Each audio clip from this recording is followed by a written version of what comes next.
দক্ষিণবঙ্গে শনিবার পর্যন্ত তাপপ্রবাহের পরিস্থিতি থাকবে এবং রবি এবং সোমবার ঝড় বৃষ্টির পূর্বাভাস দেওয়া হচ্ছে দক্ষিণবঙ্গে। কলকাতা তাপমাত্রাও আজ ও আগামীকাল বাড়বে। কলকাতায় পারদ উঠতে পারে 39 ডিগ্রি পর্যন্ত।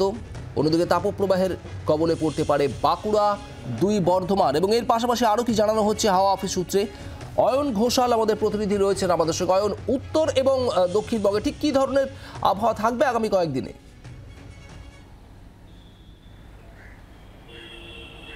দেখো, এই মুহূর্তে প্রত্যেকের কাছে যেটা সব থেকে বড় প্রশ্ন সেটা হচ্ছে দুর্বিষহ গরম থেকে কবে মুক্তি পাবে দক্ষিণবঙ্গ।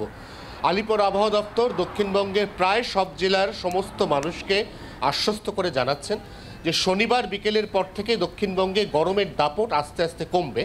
শনিবার গোটা বিকেল বা সন্ধেবেলা আকাশ মেঘলা হয়ে যাবে, একটা চূড়ান্ত গুমট অস্বস্তিকর পরিস্থিতি তৈরি হবে। আপেক্ষিক আর্দ্রতা বাড়তে বাড়তে 96-97% কোঠায় পৌঁছবে এবং ঠিক সেই জায়গা থেকেই রবিবার এবং সোমবার দক্ষিণবঙ্গের প্রায় সব জেলায় বৃষ্টিপাতের একটা পূর্বাভাস থাকছে।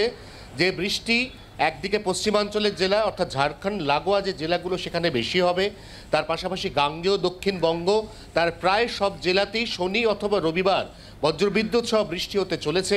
তার সঙ্গে দমকা ঝোড়ো হাওয়া, যার সম্ভাব্য সর্বোচ্চ গতিবেগ পশ্চিমাঞ্চলের জেলার ক্ষেত্রে 50 কিলোমিটার পর্যন্ত এবং গাঙ্গেয় দক্ষিণবঙ্গ সহ উপকূলের জেলার ক্ষেত্রে 35 থেকে 40 কিলোমিটার পর্যন্ত হতে চলেছে। তার আগে অর্থাৎ শনিবার দুপুর পর্যন্ত বা বলা ভালো শনিবার বিকেল 3টে পর্যন্ত দক্ষিণবঙ্গে তাপপ্রবাহ চলবে। তাপপ্রবাহের কবলে গতকাল 3 জেলা পড়েছে, আজকে তার মধ্যে নতুন করে আরও 4 জেলা সামিল হতে চলেছে।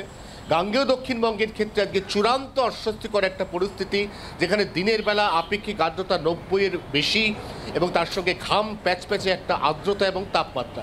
উত্তরবঙ্গের কথা যদি বলি তাহলে উত্তরবঙ্গের ক্ষেত্রে বৃষ্টি চলছে, সেই বৃষ্টির পরিমাণ, তীব্রতা এবং ব্যাপকতা আজকে বিকেলের পর থেকে বাড়বে। শনি এবং রবি উত্তরবঙ্গের প্রায় সব জেলা সেখানেও একই সঙ্গে বজ্র বিদ্যুৎ সহ বৃষ্টির পূর্বাভাস জারি করেছে আলিপুর হাওয়া অফিস। শুভদিন। এবং দমকা ঝড় এবং বৃষ্টি গরমের অস্বস্তি থেকে কতটা রেহাই দিতে পারে দক্ষিণবঙ্গের মানুষদের, নজর থাকবে আমাদের। অয়ন, ধন্যবাদ। বাংলার আওয়াজ, বাঙালির আবেগ, জি 24 ঘন্টা।